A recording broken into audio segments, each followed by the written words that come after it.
Hey there guys, it's TheRamosOnline. Sorry I haven't done one of these videos in a while, but I'm doing one now, so I guess it kind of maybe makes up for it maybe a tiny bit. So this is going to be an NU battle against RavenClaw. It was an NU battle where I was literally just testing my Pokemon out. I was bringing 2 new Pokes to this one, as well as Pokes I just haven't used as much. So I leave my Ludicolo expecting the Kabaskin to lead in RavenClaw's team, and he does actually lead with it. He doesn't go for the Swords Dance, however, he goes for the Bulk Up. I went straight for the Scald to try and get some damage on this thing, and that thing is probably packing an Eviolite because I didn't OHKO it.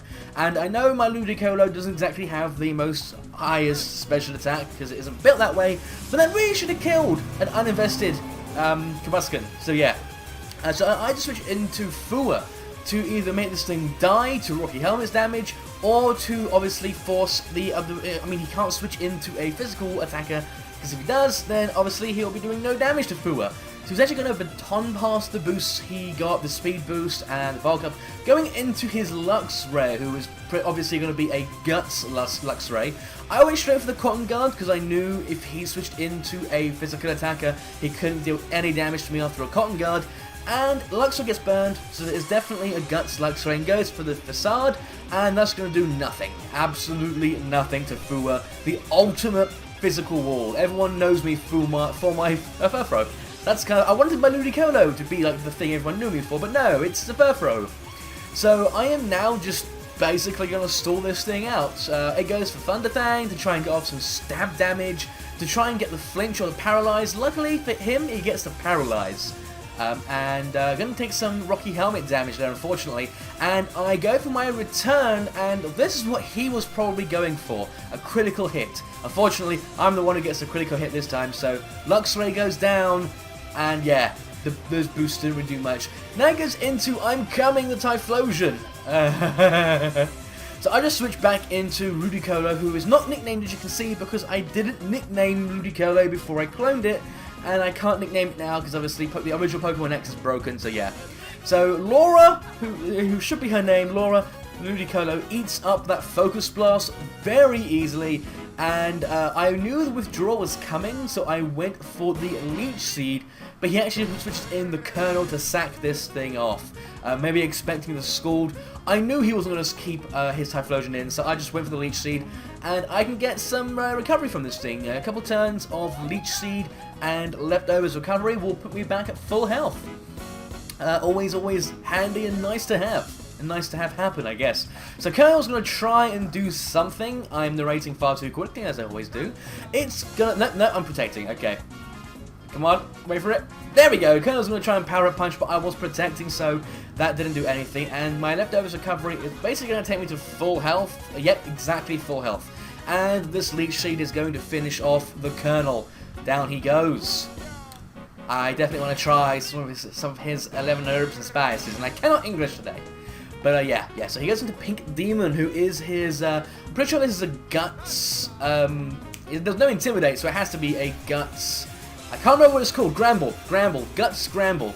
So here I go into Corey. He goes for the Thunder Fang, maybe try and go for the neutral damage or the paralyze or something.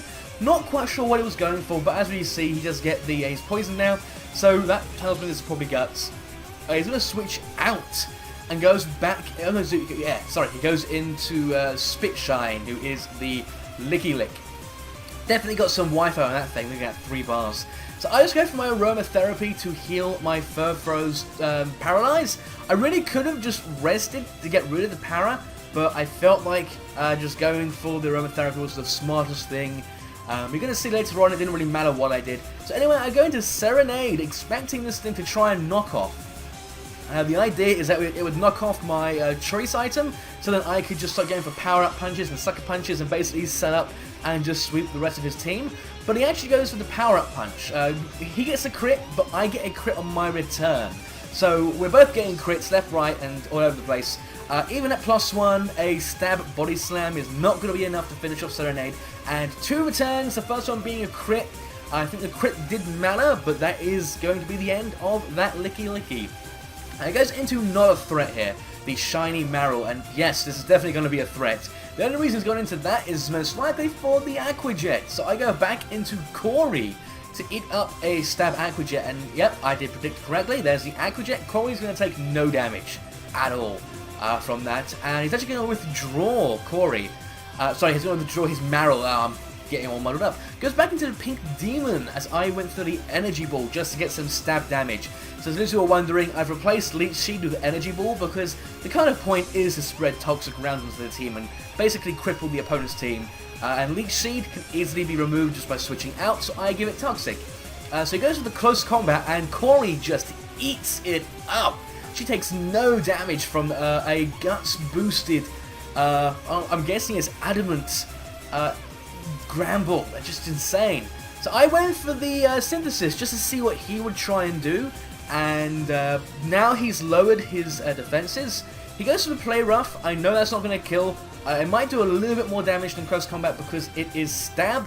He does nail it, but I also nail my Energy Ball, and that actually takes it down into a range where its own poison will take it out. So there goes Corey getting the kill on a Gramble. So if you guys thought the whole getting a kill on a Giratina by warding it wasn't impressive, have some of that! One of the scariest NU physical attackers has one of the scariest play roughs in the NU game, and it just got walled out by a Chikorita. So he goes back into I'm Coming. I switch back into my Ludicolo to eat up the Eruption. I don't eat it up well, but that's well enough. I can just protect, get some more leftovers recovery, and I'm sitting very comfortable at a 6-2 lead. I mean, you know, that's looking pretty bad for poor RavenClaw. So I'm going to get some more leftovers recovery. And my Scald onto the Typhlosion is pretty obvious, but I'm assuming he didn't want his Marill to get burned, which is why he didn't switch it in. I'm gonna survive this Eruption as I go for a Scald.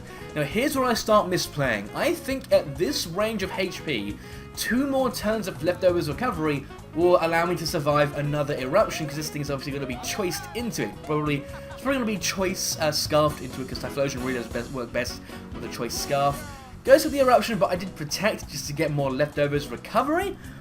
So yeah, more leftovers recovery. Yay. Now, he goes for Eruption again, and I was quite confident I would live it, but he gets a lucky crit, taking down my Ludicolo. I really could have switched into anyone else in my party. I did bring Linda, who is my, the new, what's it called? Kecleon that a fan bred for me, very much appreciated, to eat up that Eruption, but I decided to stay in, which was a big mistake. So I just go for the Sucker Punch on Serenade, and I am going to take out the Typhlosion with that. Obviously, it's priority. Typhlosion isn't going to like that. And he couldn't risk me going for the return and just wrecking his Marill. As you can probably assume, it's going to be the Belly Drum set. Now, I switch out Serenade expecting the Aqua Jet, but RavenClaw predicts the switch and goes for his Belly Drum right there and then. He's taking it right there. Oddly enough, however, his Citrus, or I'm not sure if he was Citrus Berry or Eviolite or what he was, but it doesn't proc whatever it was, so if it wasn't Eviolite, it doesn't matter. Anyway, he goes to Play Rough, and he gets a critical hit. Again, I think that mattered because of how well Corey tanked the Gramble's attacks. So unfortunately, Corey dies there as well. I go into Fua to eat up basically whatever this the Marill wanted to do to me. Going for my Cotton Guards, I was quite confident that I would just eat up any attack, but he goes for the Superpower, and surprisingly, it almost takes Fua out. Look at that! That is a threat. That is definitely a threat. However, it does lower its defense, which means it will be slightly easier to kill. Now, he goes for the Aqua Jet to finish me off. I could have gone for the Sucker Punch and possibly killed, but I actually went for the rest, hoping that he would go for, I don't know, a Waterfall or something, thinking that an Aqua Jet wouldn't kill. Unfortunately, it does. So my last, not my last Pokemon, the next Pokemon I go into is Hanako, who is my new NU offensive Floe. Yeah, almost takes Hanako out with that Aqua Jet, but due to the -1, she survives, and that is going to be the end of the Marill. Very fun NU battle. That's why I'm posting it, I guess. It was a very fun battle. Got to show off Corey, got to show off Serenade, got to show off Hanako, kind of. I mean, I could have gone for the Energy Ball, but I decided to go for the Moonblast, just, you know, because I forgot I had Energy Ball. I was an idiot. So yeah, that is all I really have for you today, guys. Stay tuned. I think later on today or tomorrow for a stream, and I'll see you guys in the next video.